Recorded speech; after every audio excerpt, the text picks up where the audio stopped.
Merci papa. Aopesa biso micro. Kokanisa mae malekaki na 5 mois. En 1989, awa na Nkamba. Mingi tuza kolobela abadato ya le 1er avril, puis le 2 avril, puis le 3 avril. En 1989, ndenge bapapa bafanda kiao. Oyo makambo tokoloba, yango elekaka na 1989. Chorale Yerusalemi, na date ya lelo, tenge tozali kolobela yango ite yango mukolo, oyo papa Mfuma Mbanza, amataka na Yerusalemi to na Nkamba, kolongo na ngombe Kintsuka.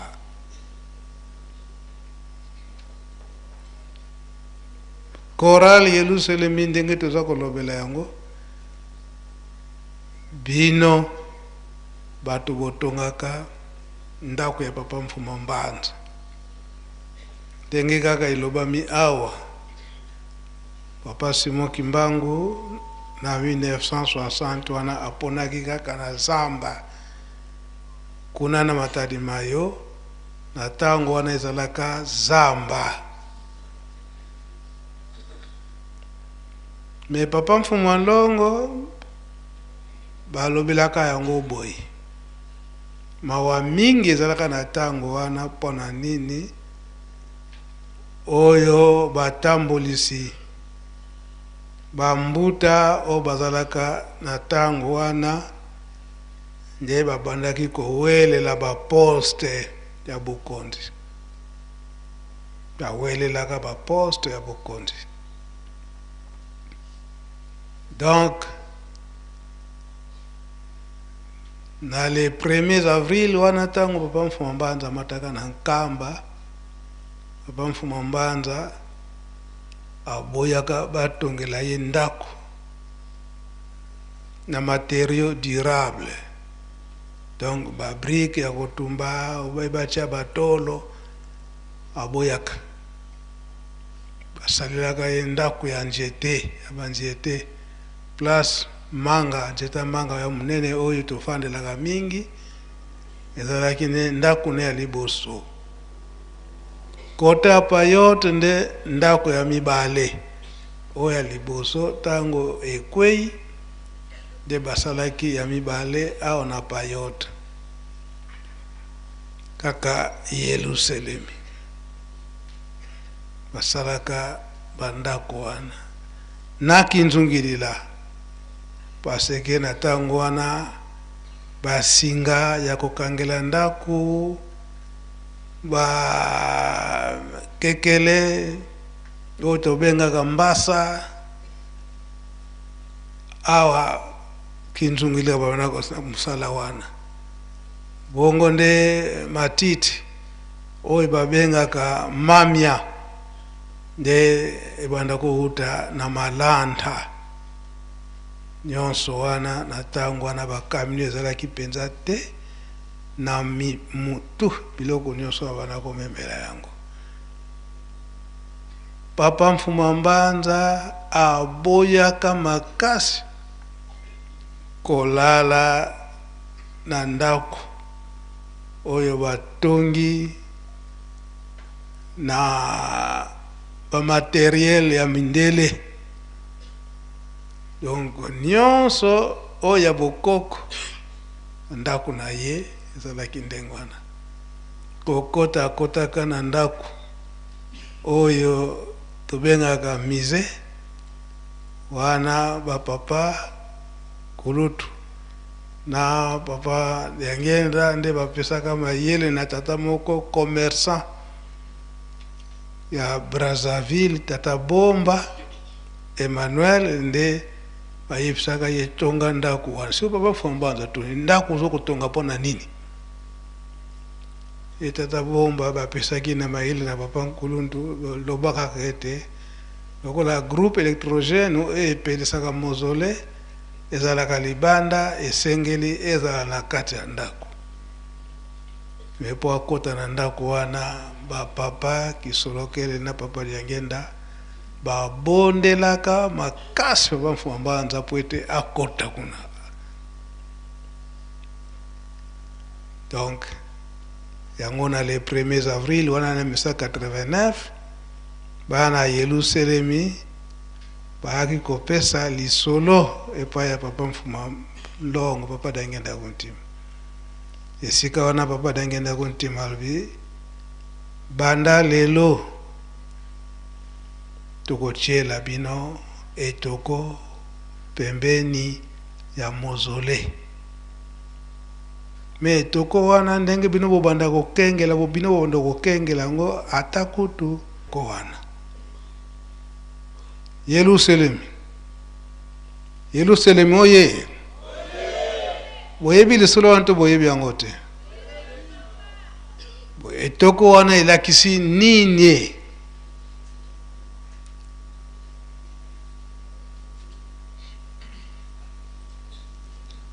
En 1989 papa Liangenda atielaki bino etoko wana atakutu nzinzi akita te awa na mozole. Oui papa. Na kombo tata mwana pe Mulimo Santu na ndenge opesinga maloba papa Mfuma Mbanza ya solo ndenge yolobele yango tangu papa Simon Kimbangu akutaki na likolo toyambaka ye toyembelaka ye na tango wana korali mususu ezalaki te nde korali ya Yerusalemi. Tango pe tomataki na Mbanza na yo papa Mfuma Mbanza toyembaki nzembo oyo tokotilaki na nkamba Yerusalemi imbanza nzambi kibeni wakubikidio. Oh Yerusalemi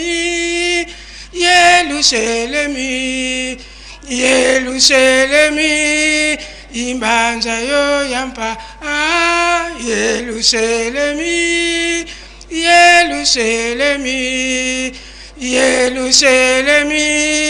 imbanza yo yampa. Yerusalemi imbanza bakwikilanga nzambi besinga kota yo. Oh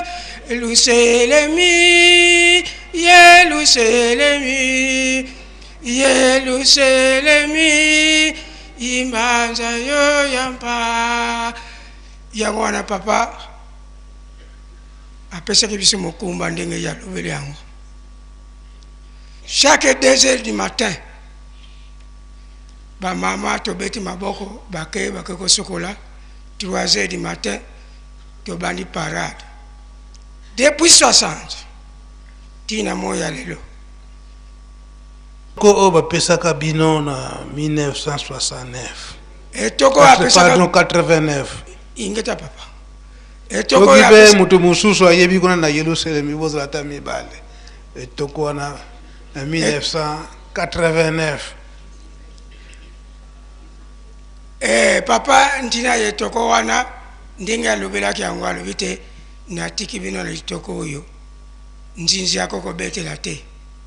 mikolo nyonso ata kutolikasa ekoko kweya wana te. Donc ntina yemboko papa Mfuma Mbanza yebi yango ngai bango nyonso misato bayebisaka bino. Yerusalemi oye soki pe mutu mususu ayebi akoloba 89 Kimbangismo oye nzinzi soki ayeli yo okosala ndenge nini? Soki akitili yo na nzoto ye asalaka nini? abebisaka. Toyebi ninga abebisaka nzinzi ya tina tokolingaka teke akwela biso na banzoto bamate Yesu kakiti kaka abebisi.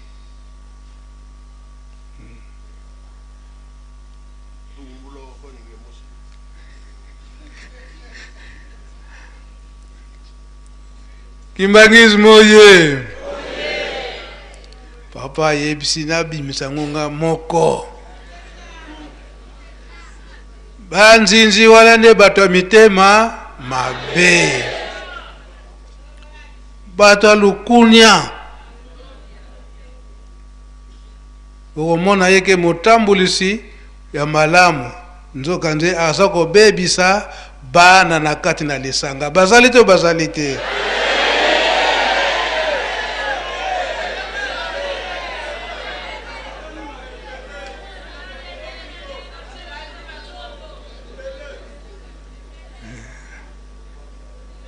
Donc,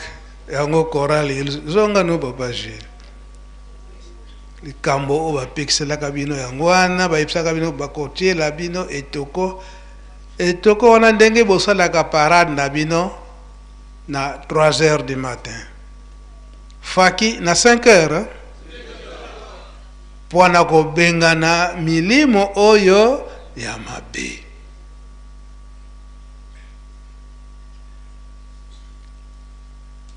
Le 2 avril 1989 wana ezalaka lokola boye teke bagauche nyonso bamata na Yerusalem kaka na matadi mayo awa na nkamba jeteki alaksaka théâtre ndenge nini ezalelaka bokomi ya nzoto ya papa Simon Kimbangu kuna na matadi mayo ndenge kaka ye moko papa yangenda lobeli yango. Gouverneur général alingaka eke ezala na stade parce que eza événement moko munene kasi ye moko papa Simon Kimbangu alobi ete ngai na boyi na nga ba prestige toyebi yango ti gouverneur alobi ke ezala na lopangu na ye en tant que l'État. Simon Kimbangu alobi esika wana te ti eponamaki na matadi mayo. Le 2 avril wana kokoma ya nzoto ya papa Simon Kimbangu na Kinshasa mutu atangaka discours bango nyonso misato bapapa bafukamaka mutu atangaka discours papa Kisolokele bafoto ezali ye moko papa Kisolokele azwi foto wana alobi likambo asengaka na discours epai ya papa Simon Kimbangu kopesa kinya na kati na lingomba kinya wana yokota na kati na lingomba yango nde kopesa kinya na mokili mobimba et surtout mboka na ye ya RDC denge azingaki yango abandi na Congo Central aketi kuna na Katanga aleki bisika nyonso esika wana ye alobelaki ete ata eteni moko te ya mabele na ye ekoki kolongwa yango lelo oyo toza komona ke bitumba ezo ya makasi na liloba tata Simon Kimbangu wana ya alobaka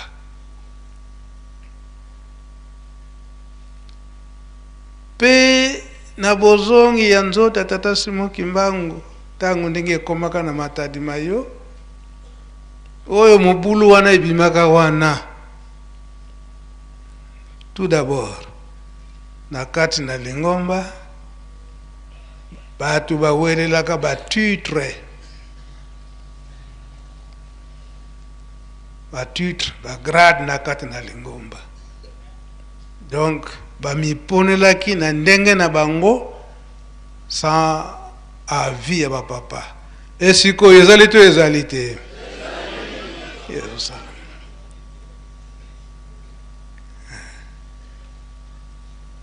Bamisusu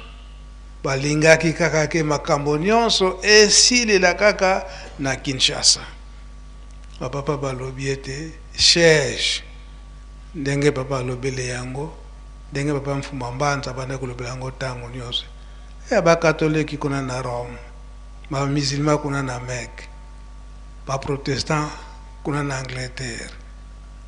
Bongo ya biso wapi? Awa na Nkamba. Papa balobi ete awa te makambo nyonso ekosilela na Nkamba. Mbala moko pe bamataka na mituka zunganisi eza wana nde ti bayaki kokota na Nkamba. Na le 3 avril wana tango nzoto ya papa Simon Kimbangu eza kokota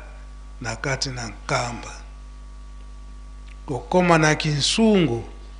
ndenge tomonaka eke ebandeli yaka toujours na Kinsungu. Ndenge batelemaka wana sinye nini monanaka? Mopepe ezali te, kasi matiti ekomi kolala yango moko elali seconde elamuki. Wana nzembo eza koyembama tata Simo wa Izili tusebweyi zolana tuzana bolingo. Eske lelo tuzana bolingo?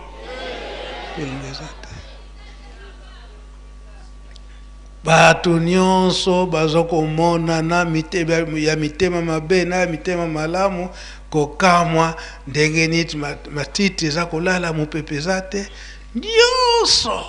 matiti nyonso eza kolala eza kolamuka. Nzembo wana iye makasi tata Simo Izili tuzolana kembo katunatini ti kokota awa na kati na Yerusalemi. Kokota na kati na Yerusalemi awa ndenge totalaka na théâtre. Donc jiteki alakisaka théâtre na ye ndenge bato babandaki kokangama. Avant kutu bato babanda kokangama nzota papa Simon Kimbangu eboyaki kokita. Pona nini? Yerusalemi Nkamba mabele nyonso etondaki na mbindo. Bato bafandaka na kati ya Nkamba te, kasi oyo ndenge tafula bato ndenge ezalaka bamonanaka mingi na tango wana. Kasi bato ya mitema malamu muke, bato ya mutema mabe balekaki mingi. Yango emonanaki papa Simon Kimbangu aboyaki kokita. Ti papa Mfuma Longo, papa Dangenda abondelaki papa Simon Kimbangu nde nzoto yaki kokita. Kasi bokomi kutu nzoto ya papa Simon Kimbangu awa nanu ekiti te. Kokoma kaka ndenge ezalaka soza na milulu toponaka mwana muke oyo apesaka fleur. Eza boye? Kasi na mukolo wana na le 3 avril mwana muke oyo apesaka ma fleur. Eso totiaka bana basi liboso, kasi na mukolo wana ezalaki mwana mobali. Ezali papa Simon.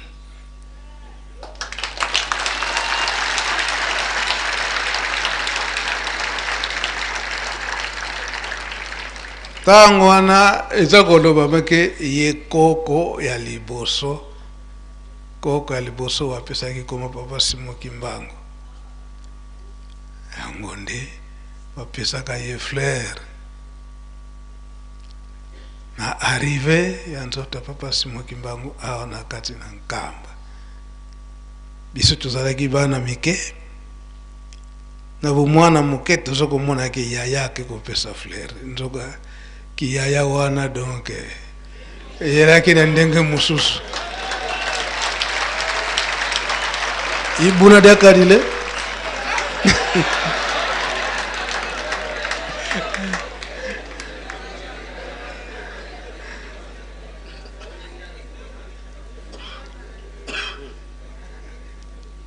alors na 89 wana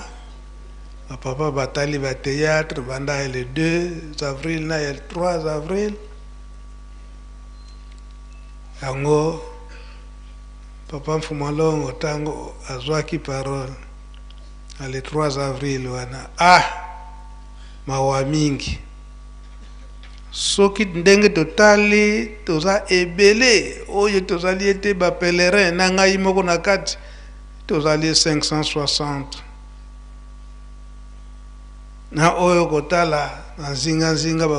bafani na kati ya nkamba na oyo bazoko uta na nzinga natali malamu moko kaka mwana mwasi andimi makambo ya kindoki ya mabe biso nyonso toza na kindoki kasi toboyi kobima tobombi pe tosali mpe zandu na biso na awo na nkamba papa Mfumalongo ndenge alobelaki batata tukemboso baza présent faki mpe boza présent yango ntango wana ayaki kokatisa njete oyo ezalaki kota latrine na batata koloba ete oyo bazaya komeka bakomisaki zandu na bango wana ntango wana heliport eza kosalema do place ya hélicoptère bakomisi zandu na bango wana yango papa Kolota alobaka ete bavingila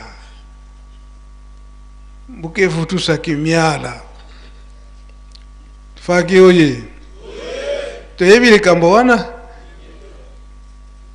signe kutu ya pasi monanaka na bino faki ete tango njete wana ekatami oyo akataka njete wana akengombeki nsuka kosala kokata bekalpetus bakaneli ye na bato mitema mabe tronçonneuse elekani na lokolo boyebi likambo wana te faki oye toyebi likambo toyebi yango te yebani kanda ya Satan awa na kati na Yerusalemi yango bapapa bazalaki koloba makambo nyonso pe papa Diangenda abimisaki makambo ebele esika na message na ye ndenge ake kolobela likambo esika toyembaka na nzembo ya libondele ya le 6 avril oyo ya 3e couplet ke kana wantu bekangwa oya mvoala lulendo batololayo kasi bavumbula kayo na couple wana to comprendre couple wana to mvoala lulendo wana donc balukaki yango na nzela nyonso ndenge ye moko alobeli epe ndenge pe papa ye moko alobeli yango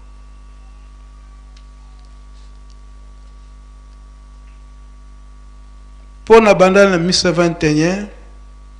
bamindele balukaka bazwa mvoala lulendo basomba yango bapesaka mbongo kasi bazwaka yango te na tango nezalaka na maboka papa tomatuvumana awa na lokengo na periode bapapa pe ndenge ye moko papa alobeli yango na le 2 avril na Matadi Mayo bato mbongo bamonanaka tosala boye basala bome babandaki kowelela eloko mosusu te babandaki koluka nde mvoala lulendo po bazwa puissance wana na 1980 réunion esalamaka ntango wana oyo atikala peut-être témoin papa Tukemboso ya mangomba ya mokili mobimba bayaki komona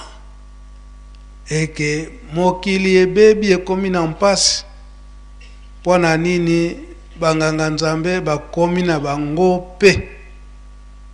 kokota na makambo oya mabe ya kosala batu mpasi batu bamona mpasi kasi balukaki ete bazonga basala recours epai tata nzambe batala esika nini oyo etikalaka na puissance spirituelle baki komona eke lingomba tata Simon Kimbangu na 1980 wana na église ya unification donc basala union ya mangomba po ete baluka moyen bamizongisa na maboko ya tata nzambe balongola na makambo mabe nyonso bakotisi na kati eyaki komonana kaka ete c'est l'église kimbangiste yango bamonaka ete ndenge nini bakoki kosala puissance spirituelle wana malamu tosomba yango na mbongo to convaincre Papa Diangenda, surtout Papa Diangenda. Papa Diangenda basengaka ye balingi baya komona ye batindaka délégué oyo azalaka secrétaire général Monsieur Blanchard azalaka belge batindi aye na Kinshasa Papa Mfuma Longo ayipesi na maboka Papa Bobe ayebisi yeke ngai te kende na nkamba makambo nyonso kokutela yango kuna yaya nanga aza kuna pesa makambo nyonso epai na ye nde akobongisa aye pa Papa Mfuma Mbanza bango mpe batali ndenge temple ezalaki en construction na 1980 wana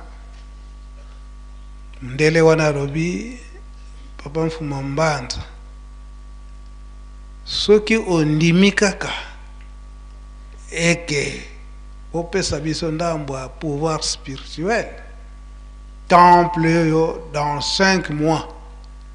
tozosilisa yango. Papa Mfuma Mbanza alobi ete nga naza na pouvoir wana te ya kopesa pouvoir spirituel toza kaka na chair spirituel moko oyo yo otiki na Kinshasa ye Monsieur Blanchard alobi me o compliqué nga ndenge nini ye ayebisi ke yo mutu za na source awa yo nto za makambo nga naza chair spirituel te na koki kosalela yango te donc même l'administration oyo asinaka baaccord ezali lekolo société to asigné baaccord ngai nazali nanga mokengeli awa na Yerusalem l'administration nyonso makambo nyonso epai ya Papa Diangenda otiki kuna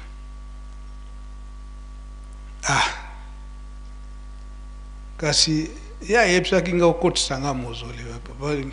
Papa Mfuma Mbanza alobi po problème eza te nakotisa na mozole akoti na mozole kubimaka alobi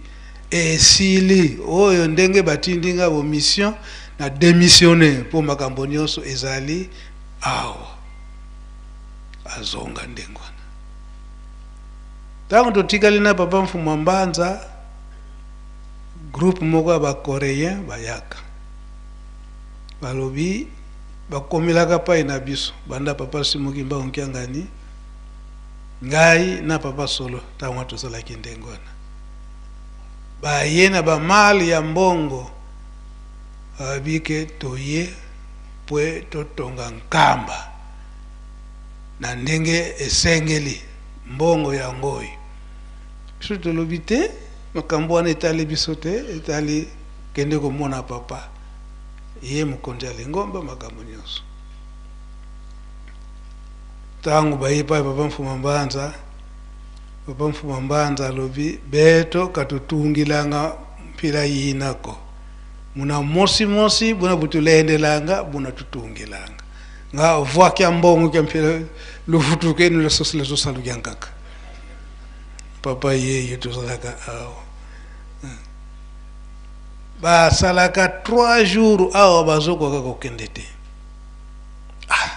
baye epai na biso bino boza nanu bajeune toyebi ke la jeunesse suka moni mbongo donc vous avez besoin de la vie. Prenez cet argent, vous allez convaincre votre papa. Comme ça, dans quelques temps, on va déformer votre ville de Nkamba. Vous aurez l'eau, vous aurez l'électricité, tout. Mais l'argent est là. Puisque l'obité, puisque aux ambongo, ceux qui accordent, ou pas à tatate. Au bino nanu. Soki tozwi mbongo wana bino intérêt na bino nini. Mais la spiritualité, non, ils de kopesa bino spiritualité. Soki bokozwa yango bokoyoka na papa mfuma mbanza. 3e jour bazokoka kolia te. Comment convaincre ces messieurs de papa mfuma mbanza.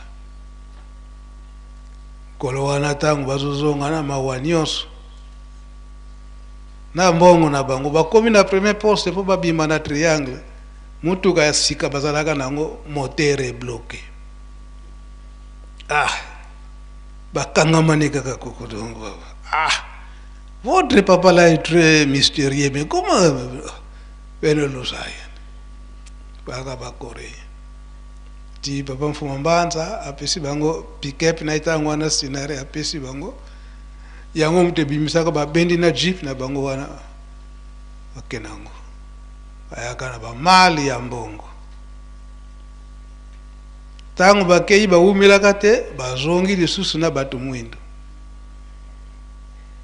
tango bazongi siko papa mfuma mbanza atuni bango likambo nini bozongeli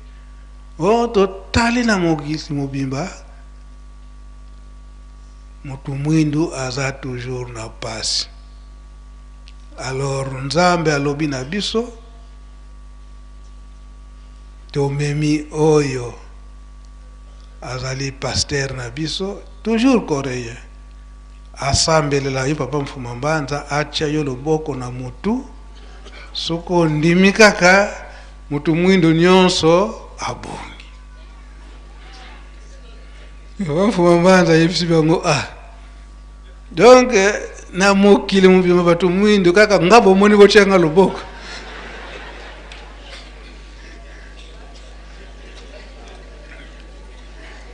boluka mutu mwindo mususu ngaite bayaka na mwana mwasi moko boy mutu mwindo aleli ayepa na biso na papa Simon na papa Solo faut pas convaincre tata babino soki andimite mutu mwindo tuza jour na passe bazongi lisusu na payote wana tayo bazongi lisusu na payote mama anazakolela papa mfuma mbanza kabu mutu mwindo mwana mobali ota mwana mwasi ata yo mwana mwasi bacho yuza mutu mwindo bacho nini bazakoluka nkawa lulendo kadi mwe ti bakokaka te na bamali na bango na mbongo bazongaka nango tango bazongi nango tango papa mfuma mbanza nzoto yiko déranger ndenge tofandaka 11 mois kuna na Kinshasa bato wana baye lisusu mbongo kaka papa na eta oyo komi donc vina yo tika lisusu mikolo ebele te malamu ozwa mbongo yo otonga lingomba pe ondima pe tobondela mpona totia yo liboko na mutu po mutu mwindo akoka kobonga papa mfuma mbanza toujours même réponse mbongo zeno kivuidi zonfunuko bosi mpe lusosa ndomba yankaka ina lulela tula koko kuntuka nsika monuko abatoke mbusu bazalaka bakeko luka bamune bayeko tungisa papa mfuma mbanza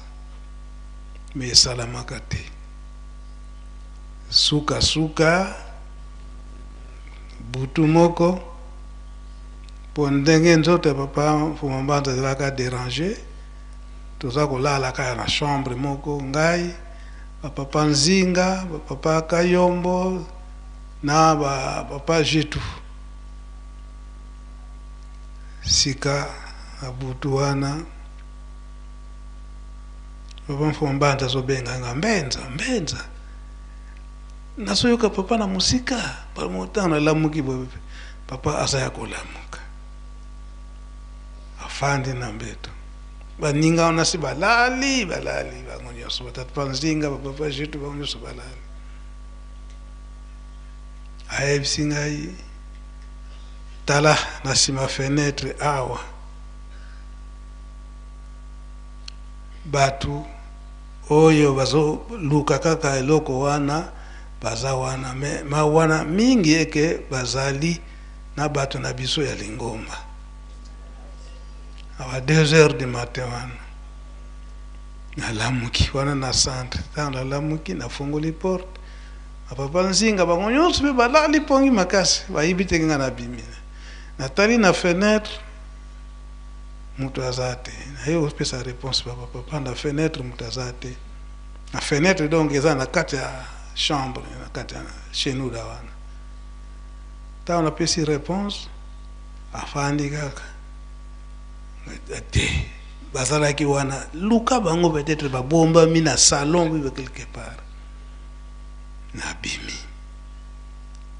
ntango nabimi na salon natali bagauche bazalaka bango nyonso position ya kolala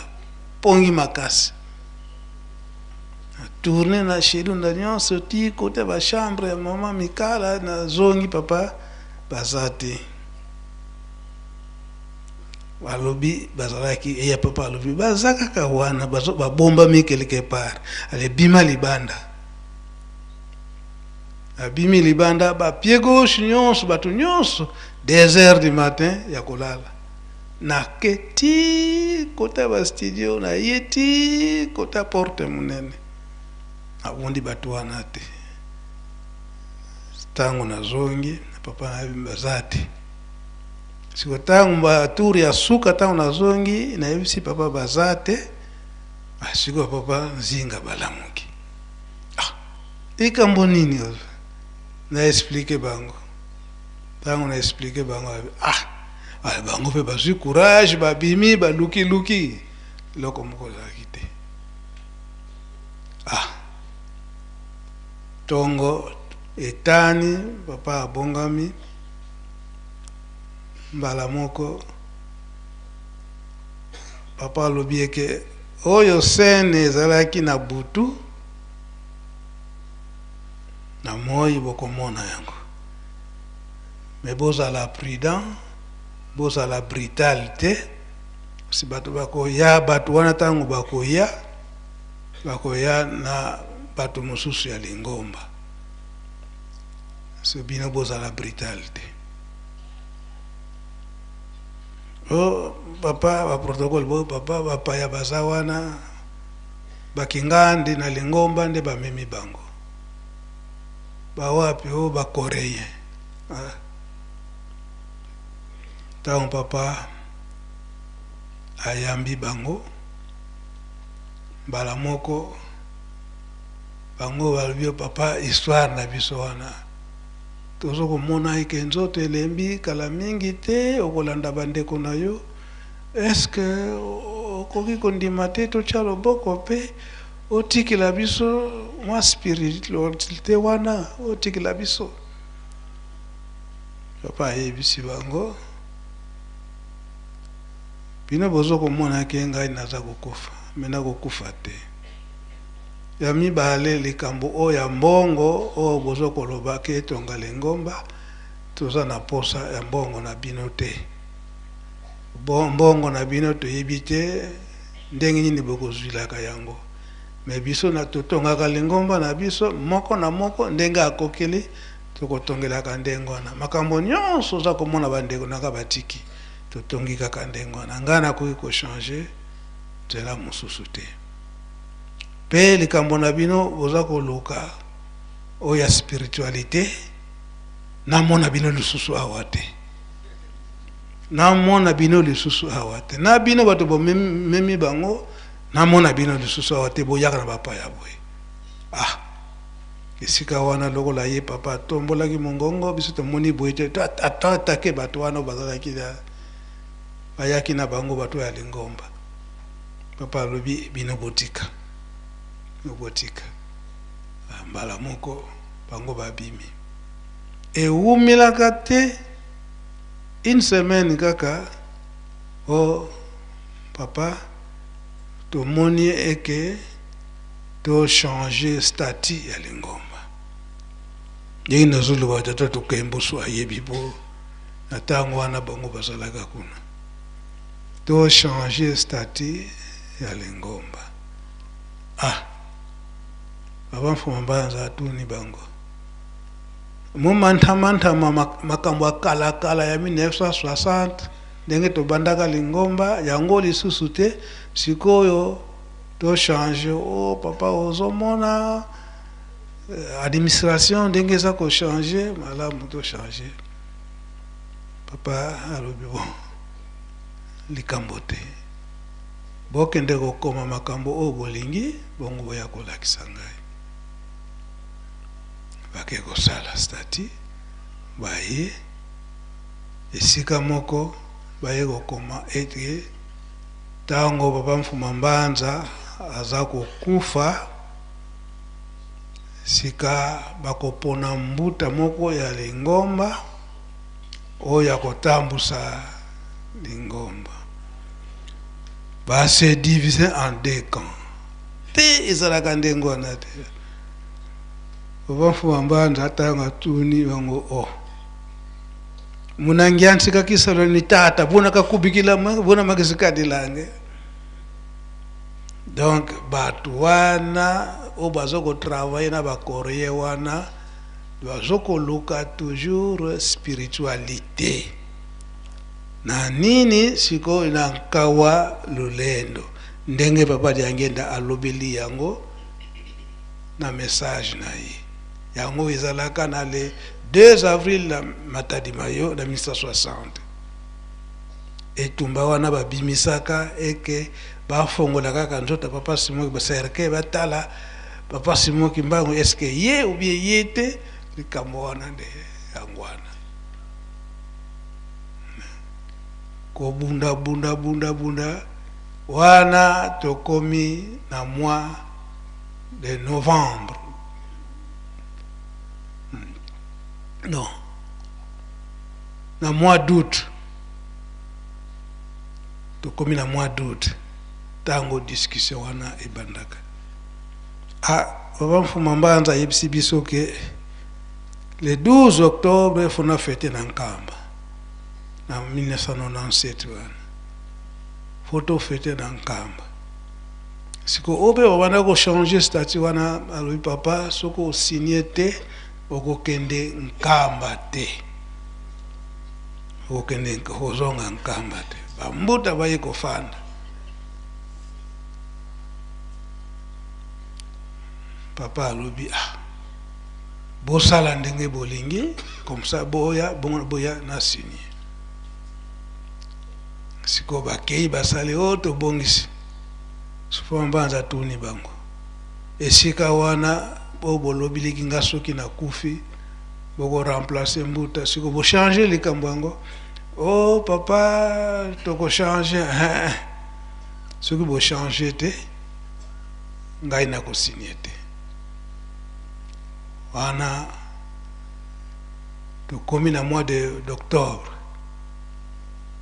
alors bakangi likita balobiki bakamino nyonso pe eza en panne malamu papa lokola bakamino nyonso eza en panne tozelati le 12 octobre soki nthinsani esalami po ete mbongo wana ebongisa mituka papa Mfuma Mbanza abendinga pembeni alobi bango bazobongisa yango te ndenge bango balingi kaka kaina kufa bongo nde batikala kobongisela bango kowela bokonzi surtout que share spirituel yango kaka baza kolinga kasi yo mbenza nalobi luka moyen ozwa mbongo kwete mituka ebonga poti tozonga nkama papa siko tokozela mbongo wapi ayebisingaka ke luka bango lusolo lwa mbote nabandi kosolola mbala moko papa ayibengi ngalo bimbenza eske kuna kafe oyo bobukaki yesi etekami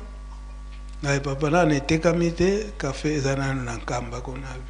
kende kozwa kafe wana oya oteka ozwa mbongo obongisa mituka nyonso wana komsa tokende na nkamba naye kozwa kafe nazongi ntango nazongi nateki kafe sikoyo esika totekelaki kafe epai ya mundele lokola papa bandaki kozela nga natiki mutu kuna ozwa mbongo wana ntango azwi mbongo wana oliyeba kokomisela ngai amona nini babotoli biso mbongo na babeseresa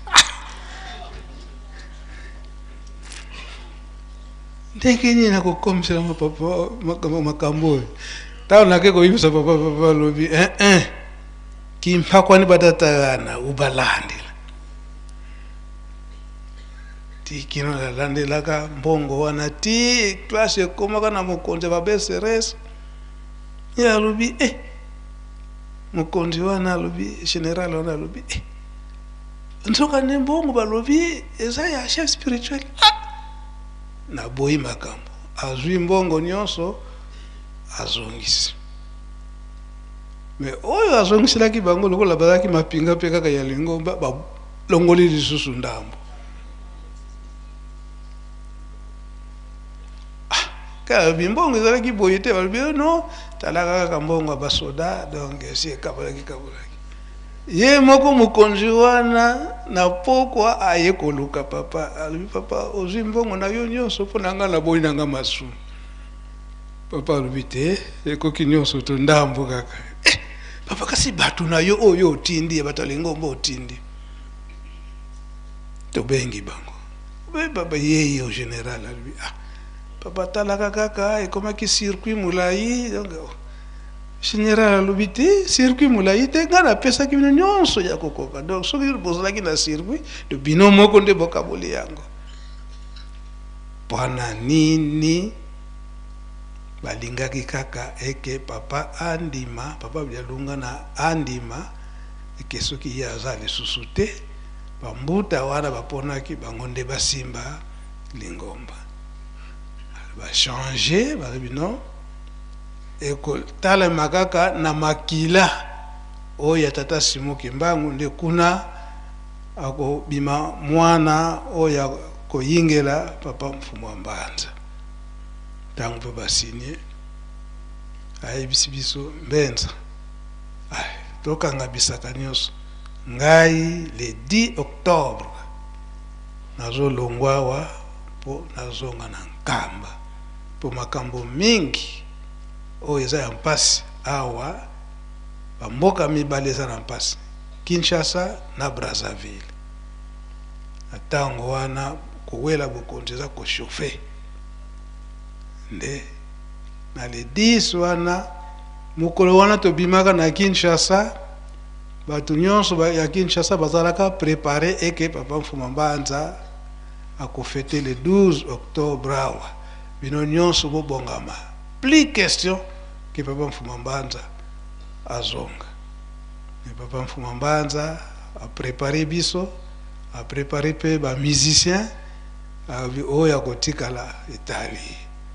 nde na date wana tango wana ezalaka papa Mbelolo azalaka na Onatra tango aye koyoka ndenge wana alobi papa olie ozonga par véhicule de Kinshasa timba Nzangungu otambola na Drezine okola ozwi traitement makasi basekuse mutuka pasi balamu okotela na mutuka na mbanza ngungu ti na nkamba kobima tozobima po tokende na gare centrale. Donc bakimbangisi bazomona kaka bazokamwa epongo papa ake wapi ebe azongi nkamba donc etumba papa nde ezalelaki nde ndengwana bapapa tukemboso bayebi très bien. Peut-être be papa elebe bapapa de Gaulle la tango wana bozalaki na Kinshasa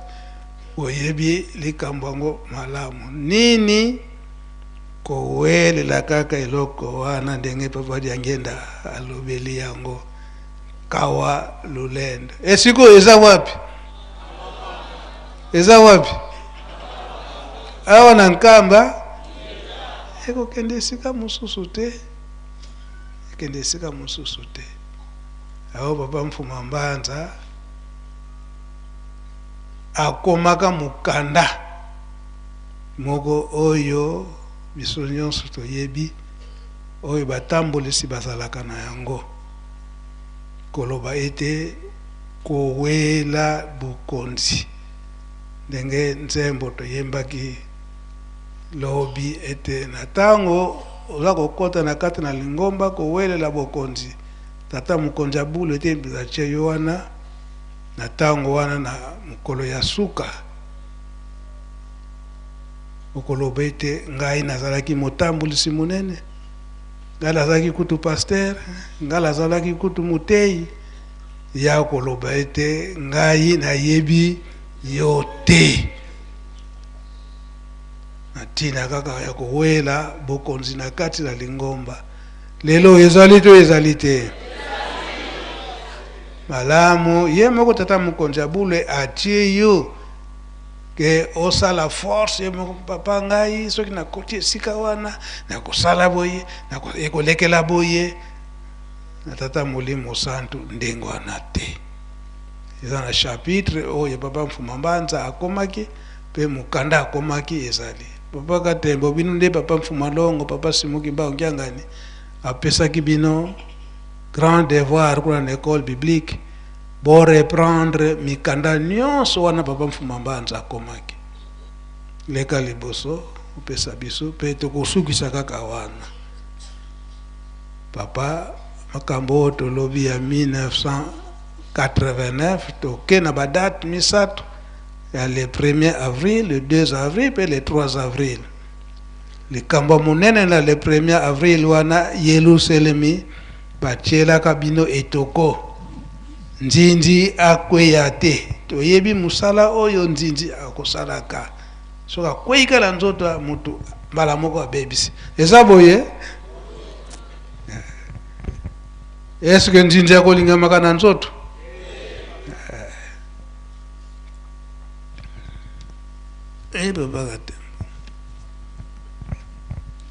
Merci ba papa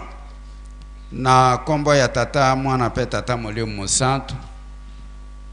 likambo ba papa balobi ezali na esika oyo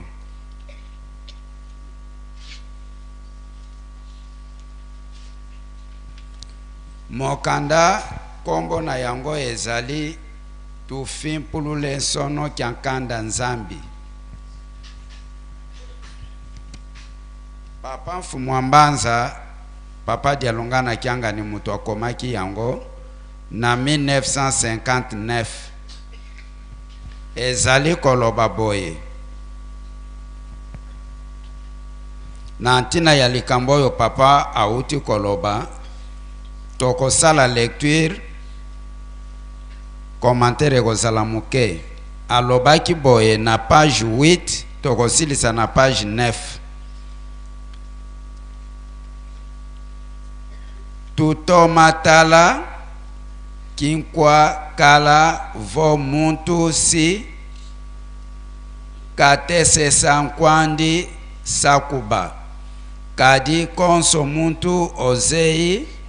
diambu dia unsongi ovo ulembolo diosonga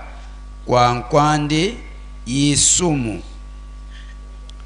moto soki ayebi likambo me abombi yango alobi yango na moninga te ezali lisumu.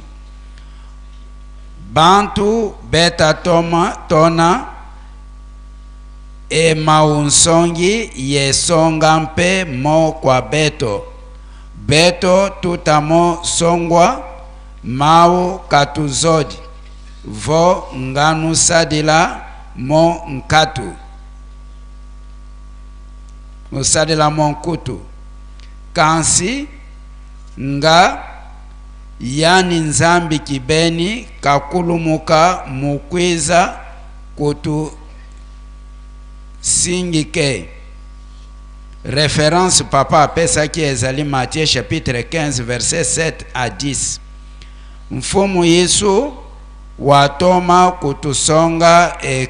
nkalulu kya sediandi. Tata kimbangu Simon mpe kasweka diambuko mumana katumwa watoma zaikisa mana mawonso elutumu luna katumwa onsilo valu ngena bantu bamene bamona bawa mu makutu mau kansi zekiwa yempasi musadila kadila dia sonama munkanda nzambi vo bengi basusu munu kansi bakete kaka badimbunwa mukuma kyawa yelembi sadila mana masikulusu mu nkuma mwanda velela una wasilwa kimbangi kwa mfumu wetu Yesu Kristo tutoma sikidisa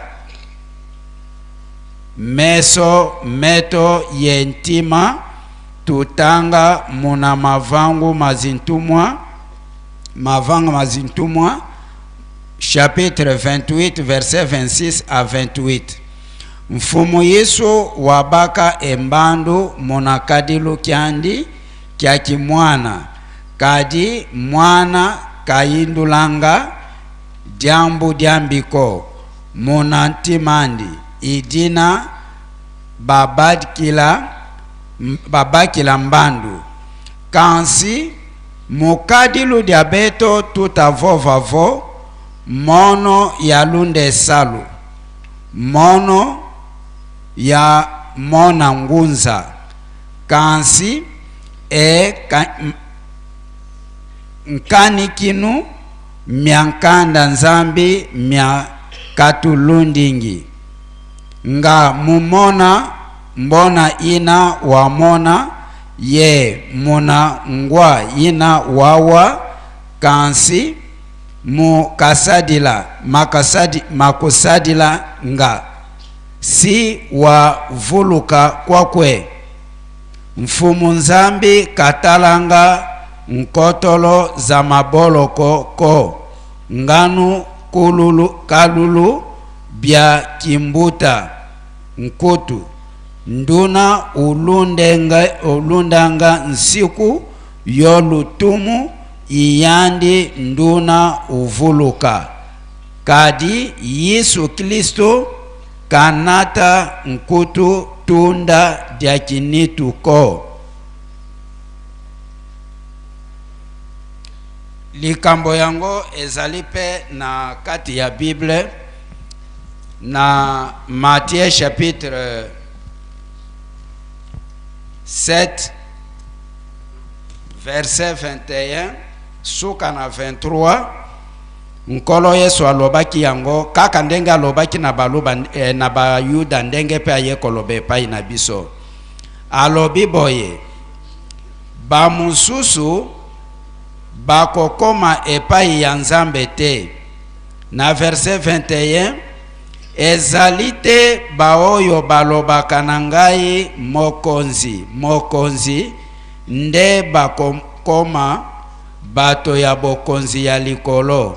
kasi bobele bato oyo basalaka makambo tata na ngai ya likolo alingaka. Mokolo na koya kosambisa bato, bato mingi bakoloba na ngai mokonzi mokonzi, oyebi te nga na kombo na yo nasakolaki maloba euti na molimo ya Nzambe, nakoloba na yo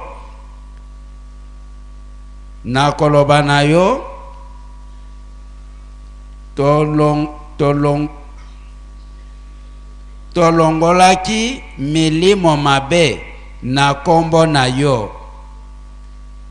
tosalaki makamwisi ebele boye te, kasi ngai nakoloba na bango nayebi bino te, bino bozalaki kotosa Nzambe te,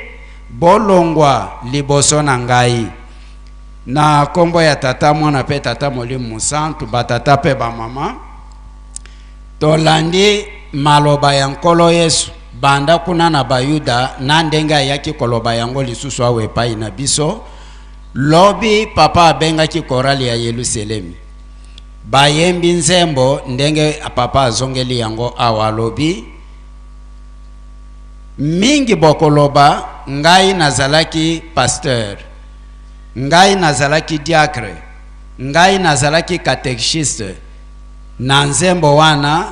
tata Nzambe alobi longwa liboso na ngai na yebi yote. Passage yango yo totangi na Matthieu chapitre 7 verset 21 à 23. Na mokanda oyo totangi tufimpulu lensono kyankanda Nzambi, papa alobi kaka liloba wana moko, alobi matei ya ndenge na ndenge tozali koloba, batu bazali kolinga koyoka te. Bozali kolinga ye moko tata Nzambe aya bomona ye po aya kote ya bino. Bozali kosalela makambo ya bunzoto mingi, me likambo ya molimo bolingi yango te. Bozali kotala kibokonzi na bino, bozali kosala makambo ya bomutu mingi, me ya molimo bozali kolinga yango te. Bozali koloba ngai mutu na batelaki lingomba, na tango lingomba ezalaki na tango ya pasi, ngai mutu na batelaki lingomba. Wana papa mutu azali koloba tango obatelaki lingomba, me mibeko ya lingomba ozali kolanda yango te. Ozali mbuta ya lingomba, osali musala na kati ya lingomba, me mibeko ya lingomba ndenge ba papa bazali kolingela ozali kotosa yango te. Kaka yo moko ozali koloba lisusu ngai nazali nkole na kangamaka na kotaka boloko pona likambo oyo.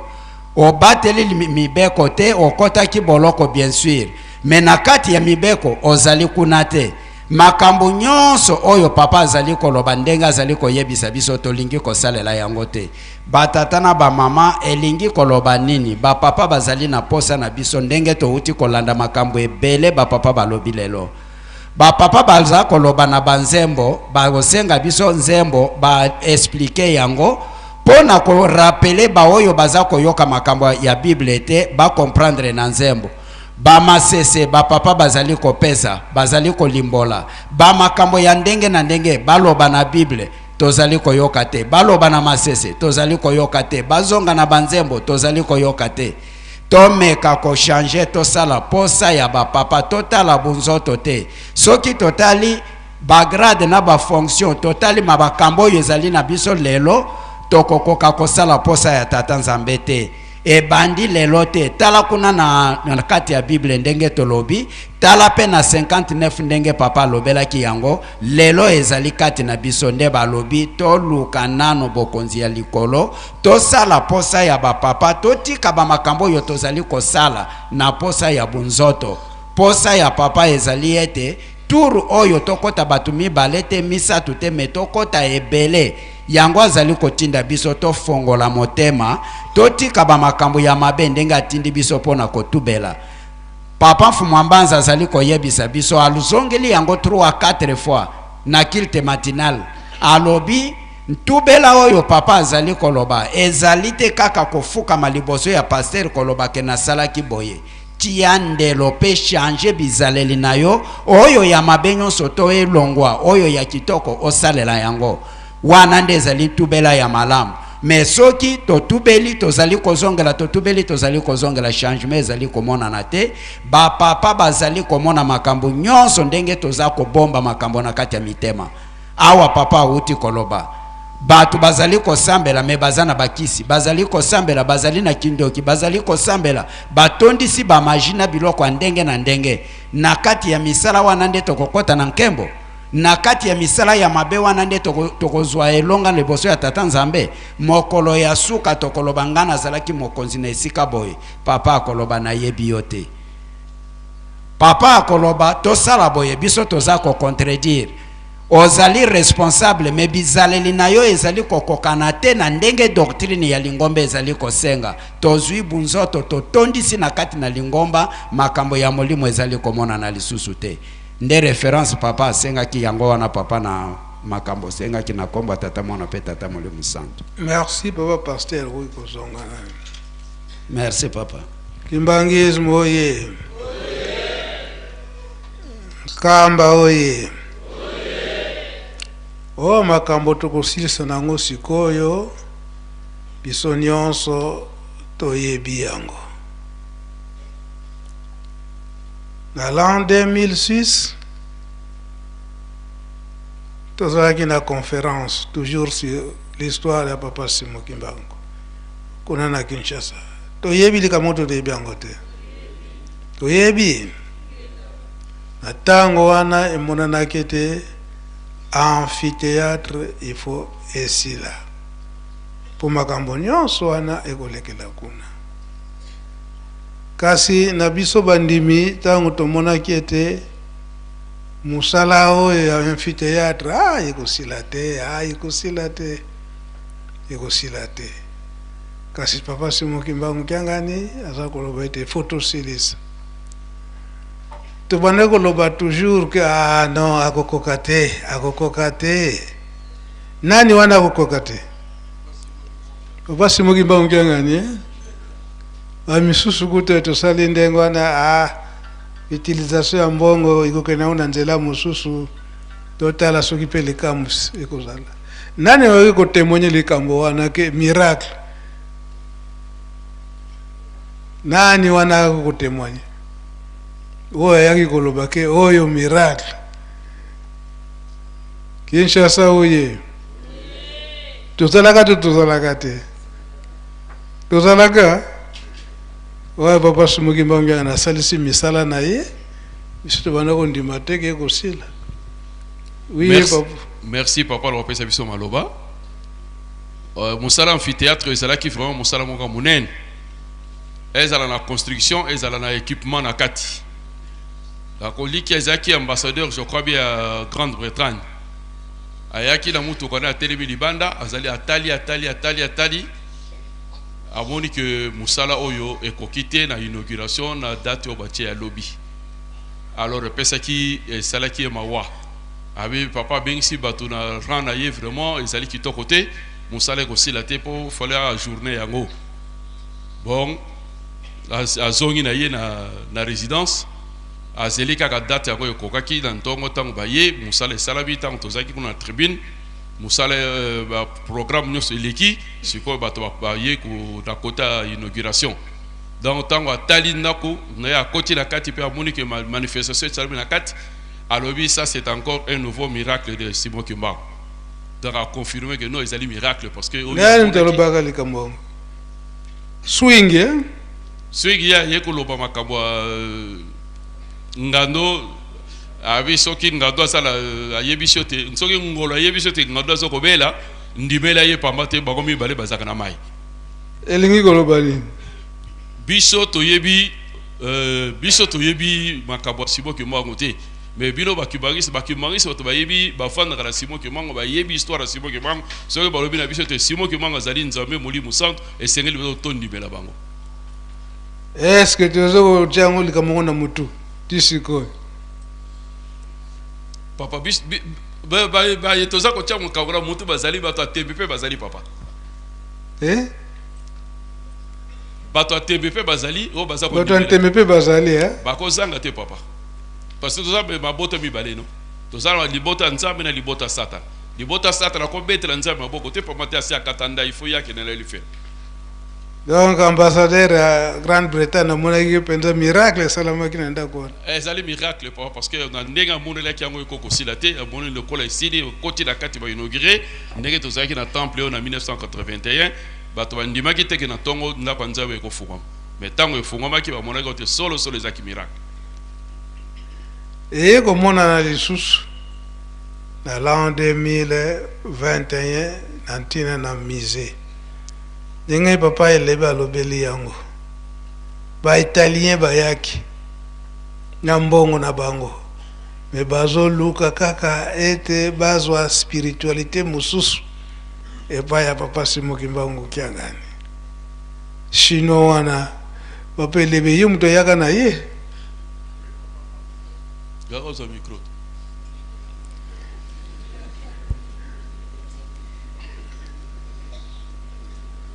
Wana na l'an 2017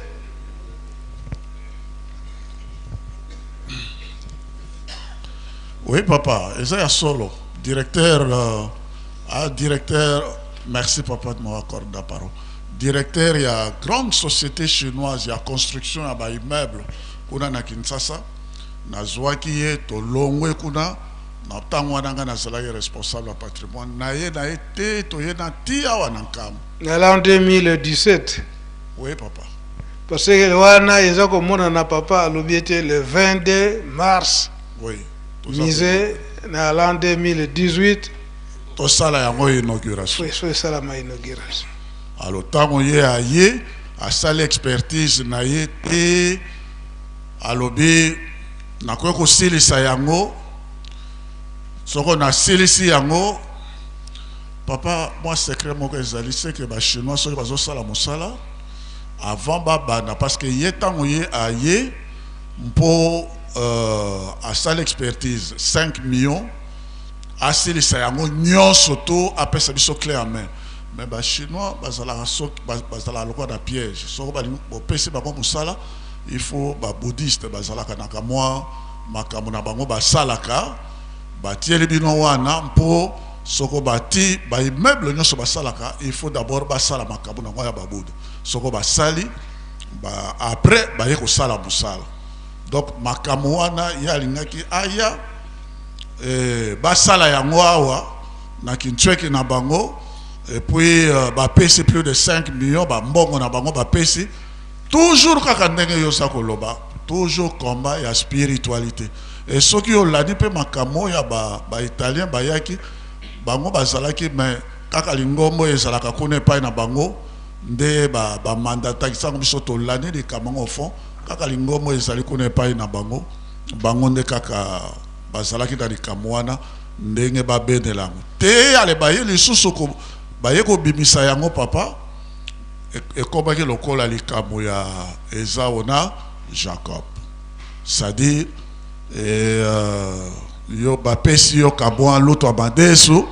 yo ndimi et puis après bango ba récupérer les pamboli pe spiritualité na bio c'est-à-dire les pamboli donc comment wana yeza ya solo bongo papa yango papa Mfumalongo papa Simoki Mbangu Kiangani ntango alobiki na le 22 mars l'an 2018 que inauguration foi salama alors tango mukolo wana ekoki papa alobiete efongomi na molimo koseka ezalaka na mazoba babuzenge ndenge nini ndako efongoma na molimo ndenge na biso moko pe na kati na lingomba elobama te elobamaka te après l'an 2018 papa alobi ete bato oyo bazoyebanga kaka te bon papa alobi ke sans faute na le 6 avril l'an 2021 ndakwanza nani mise fo efungama mikolo tango ekoki kaka ayebisinga papa Mbenza yo tikala na nkamba ngai nake kofanda na Kinshasa natalela musika te musala wana ekosalama solo esalamaki ndenge wana pa kuna pe batu bazoya awa na nkamba bazotala ponse ya mise ntango kozonga Kinshasa bo expere na bino te le troisième fois yango ya papa azopesa promesse ekosalama te ezalaki bongo te ezalaki bongo papa. L'an 2020 l'an 2021 papa bengi ngai papa Mbenza nazoyoka sango kuna na nkamba balobi ete moito inogire mise ezali te na ndenge nazokotinda misala ndenge nini ngali papa epai na ngai nakoki kokosa te lokola eza ya molimo biso awa tozokobondela bino mpe mabondeli makasi kuna leta atindilaka nga bato parce que invitation ya mokonzi ya mboka esalamaka sikoyo bango mpe kuna batindelaka biso bato. Est-ce que réellement le 6 avril wana ndako ekofungama mise ngalobi bino moko boye kotala ndenge musala eza kotambola papa Dona aza wana aza na ndako papa Kima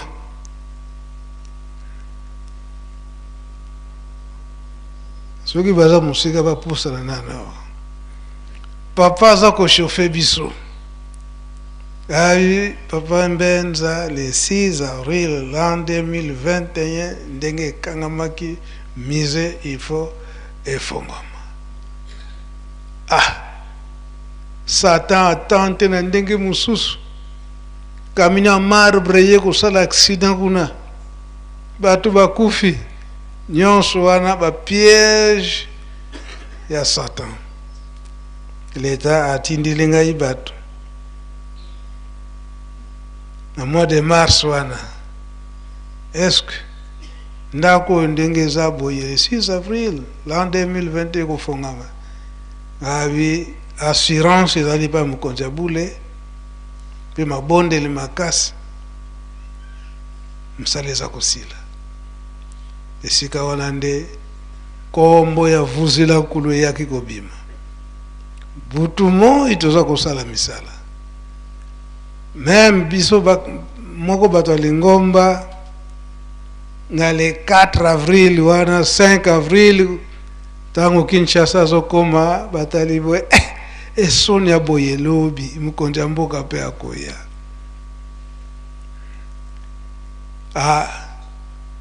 lokola alatisaki biso nguya ye moko papa Simokimba ongiangani epsi papa oza na fatigue lala ndenge bosalaka na 1981 na le 6 avril bofongoli ya temple lobi mpe makambo yango ekomonana le 6 avril nyonso wana na le tongo na 6 heures du matin biso tosilisi misala installation nyonso na kati esili yango bamindele batindaka ambassadeur ya Union européenne azalaka un portugais soki na bosani te bayaka na papa Mabise ye na porte akomiki non les Kimbangi sont en train de chercher les miracles. Ça, c'est vraiment du miracle. C'est hier quand je suis arrivé ici, ce n'était pas comme ça. Et aujourd'hui, voilà l'inauguration. Dans wana mokonzi ya mboka azokota ye wana ambassadeur ya Union européenne a force Yesu akota nous c'est du miracle wana tozomona ke papa Simoki Mbangu Mkiangani akokoka te wana bambongo ya ndenge na ndenge ezoya ndenge papa alobeli ya ba italien suka ezalaki nde ya ba français wana bangonde na suka bayaki kondima eke bon atatia ascenseur totia kasi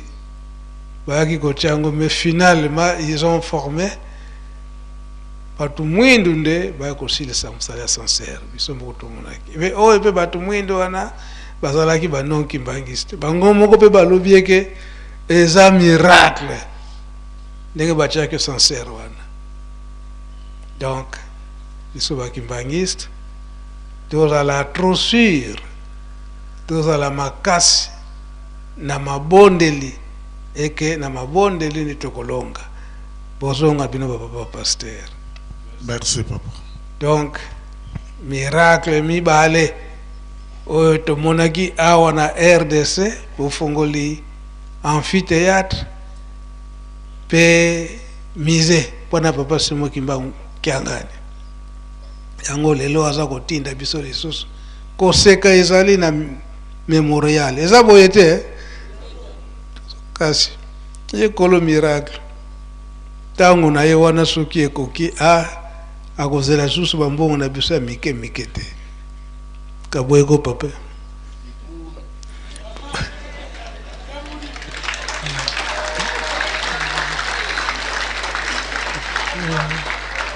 toza kosala fiere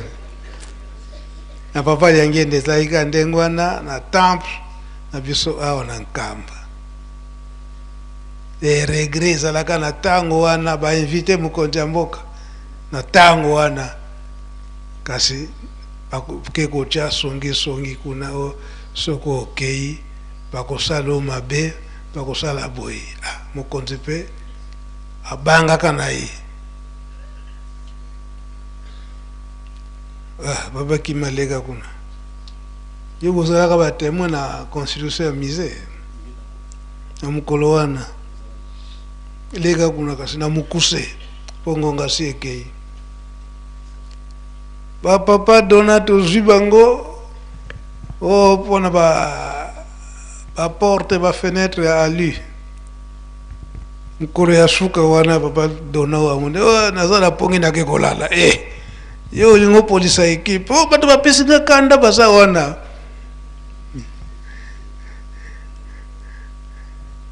soki azalaka wana ye moko mpe atémoigne mais lokola autaki voyage aza fatigue aza na ndako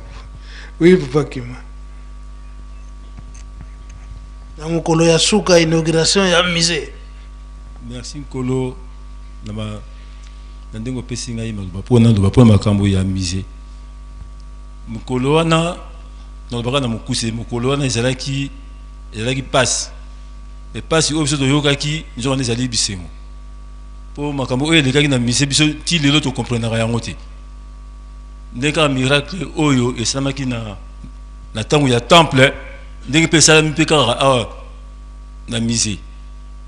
mpo mokolo wana tondimaki teke nde ndako wana ekoki kosila même biso moko tonda kosala yango tondimaki teke ndako ekosila mais makambo bino bosalaki biso ti lelo tokomprenaka yango te papa ezalaki ndenge nini ntango tozosala en tout cas tondondima so teke nde ndako wana ekosila biso lobi mais ndenge nini papa azotinda biso no na makasi boye mais nzoka nde makambo oyo bino bosalaki biso papa ti lelo na ndenge nafufukami awa papa ti lelo biso tokomprenaka makambo wana ti makambo biso makambo bino bosalaki biso persona ti lelo toyebaka yango te papa mpo na ndako wana esila. Merci.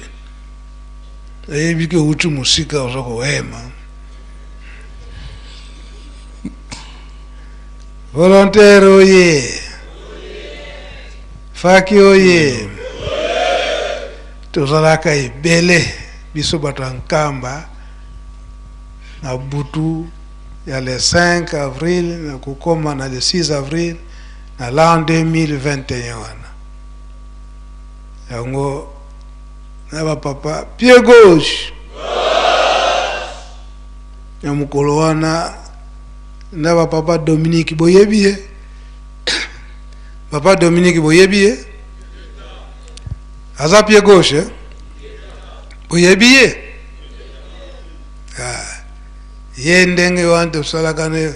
oyo ba écrit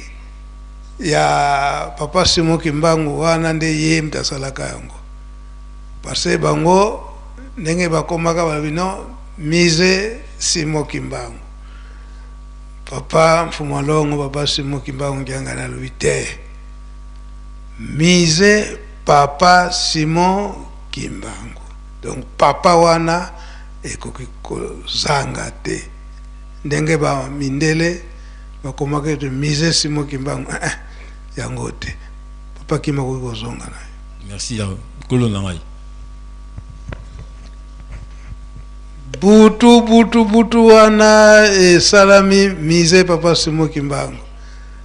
tango epeli kaka pa na butu wana batu bagangi wa batu bazaki na ngombe kinsuko bakimi mbangu likambo nini ole lukengo bakimi mbangu baya kotala boye mise papa Simon Kimbangu ye moko papa Simon Kimbangu alobi ale bo finika yango elamba ekofunga makaka lobi ndenge wana isalelaka ba miracle oyo tomoni na nzota papa Simon Kimbangu nkiangani na tina ya botongi ngai na silisi wana okomba tata mwana pe tata mulimo sana amen.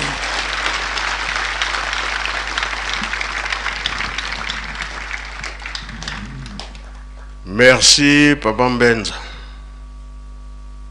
pe tolandi maloba ya ba papa ye moko papa Mfumalo bitumba ezangaka te meme na Yerusalemi ya kala o bazaki kokanga mosala banani Salabalati Ngesoni Tobia bango misato lelo bazali be bazali te lakisana na mosapi yo Salabalati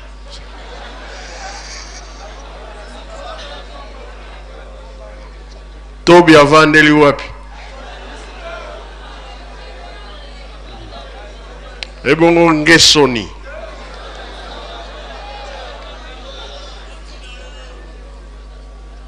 pona nini mise umelaki Europe balobi bakaro eza na Portugal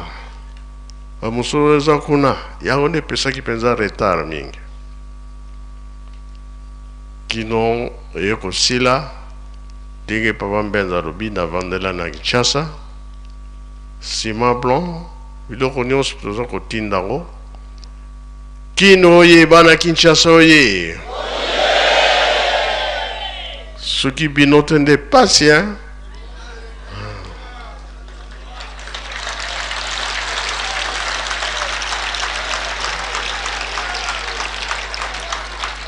ngana lobi soki natikali wana nkamba tokozwa échec nakende na capitale po kuna biloko nyonso ezangaka te ezali papa Mbenza atikali ngana nke kuna tozalaki koforce kaka oyo ezangi totindi commune par commune ezalaki boye na Europe pe baza kotinda biloko